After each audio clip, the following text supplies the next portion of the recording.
नमस्कार। आज हम बात कर रहे हैं फिल्म कुबेरा की। हाँ, ये फिल्म काफी चर्चा में है। बिल्कुल।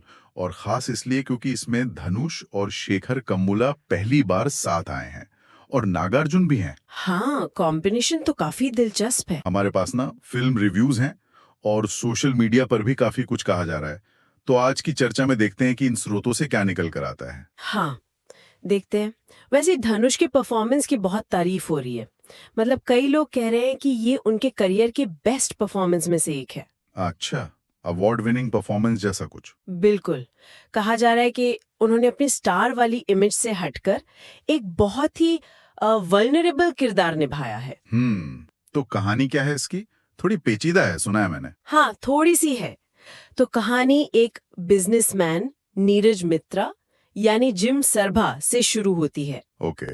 रोल के लिए हम्म। तो इसके लिए ना वो एक सीक्रेट मिशन प्लान करता है टॉप लीडर्स के सपोर्ट से। अच्छा। और इसमें फिर नागार्जुन का किरदार आता है। दीपक। हाँ, दीपक। वो एक पूर्व सीबीआई अफसर है। ईमानदार था लेकिन सिस्टम का शिकार हो गया, जेल में है। मतलब ग्रे शेड वाला किरदार। बिल्कुल, काफी कॉम्प्लेक्स।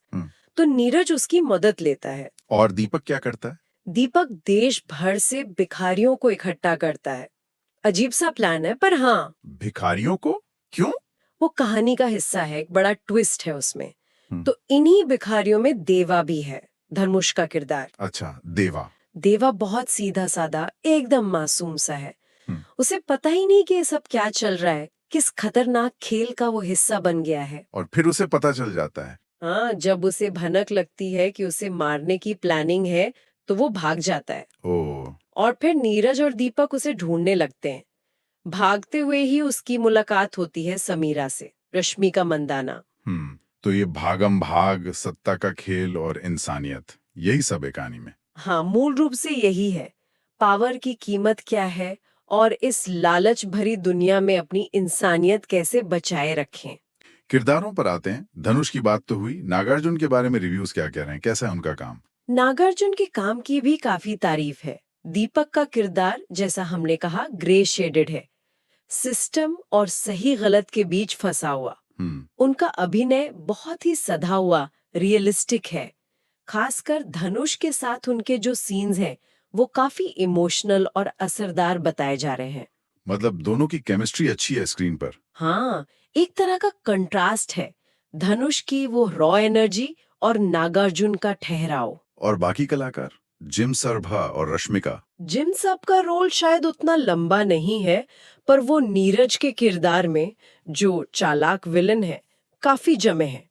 क्लाइमैक्स में उनका रिएक्शन किरदार को एक अलग डेप्थ देता है। अच्छा। रश्मिका की भूमिका सीधी सादी है, समीरा की, लेकिन धनुष के साथ उनकी केमिस्ट्री अच्छी है, कहानी में थोड़ी नरमी लाती है। पर कुछ लोग कह रहे थे कि उनका किरदार और इस्तेमाल हो सकता था। शेखर कमूला की फिल्मों की हीरोइनें तो अक्सर काफी स्ट्रांग होती हैं। हाँ, ये बात कुछ रिव्यूज में आई है कि कहानी को आगे बढ़ाने में समीरा का रोल थोड़ा सीमित लगा। ठीक है। एक्टिंग के अलावा फिल्म के प्लस पॉइंट्स क्या बताए जा रहे हैं? आपने कहा था दूसरा हाफ और क्लाइमैक्स। हाँ, ज्यादातर लोगों को फिल्म का दूसरा भाग ज्यादा पसंद आया है।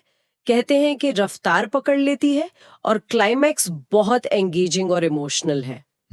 प्री क्लाइमैक्स से लेकर एंड तक वो हिस्सा काफी कसा हुआ लगता है और शेखर कमूला के डायरेक्शन की भी तारीफ है। उन्होंने अपना जॉनर बदला है इस बार, है ना? रोमांटिक फिल्मों से हटके। बिल्कुल। ये एक बोल्ड स्टेप है उनके लिए और उन्होंने इस गंभीर विषय को काफी संवेदनशीलता से संभाला है। किरदारों के ग्रे शेड्स अच्छे से दिखाए हैं। ये अच्छी बात है। हाँ, मतलब सिर्फ हीरो विलेन नहीं बल्कि इंसानी पहलू पर फोकस है। और टेक्नोलॉजी, मतलब संगीत, कैमरा वर्क। देवीश्री प्रसाद का म्यूजिक तो एक बड़ा प्लस पॉइंट माना जा रहा है।